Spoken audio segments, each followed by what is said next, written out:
কথায় আছে না, শখের জিনিস বেশি দিন থাকে না। সেটা সত্যি, শখের জিনিস আসলে বেশি দিন থাকে না।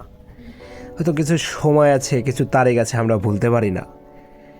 যেরকম আমার ব্যক্তিগত একটা তারিখ আছে, যা সারা বছরই চেঞ্জ হবে, কিন্তু সালটা আর ফিরে আসবে না।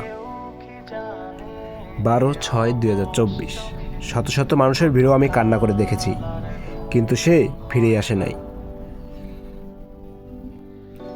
হয়তো অপরাধ কিন্তু আমারই ছিল। যাই হোক, সে চলে গেছে। সে আর কেউ না, সে আমার অনেক শখের একটা বেস্ট ফ্রেন্ড। সৃষ্টিকর্তার কাছে এটাই প্রার্থনা করি যে সে যেখানে থাকুক না কেন, সে যেন সবসময় ভালো থাকে, হাসি খুশি থাকে। আর বন্ধু, সত্যি কথা বলতেছি, তোরে অনেক মিস করি রে। তোর মতন করে কেউ আর প্রতিদিন SMS দেয় না, প্রতিদিন আর খোঁজ খবর নেয় না তোর মতন করে কেউ। তোকে আমি সত্যি অনেক মিস করি।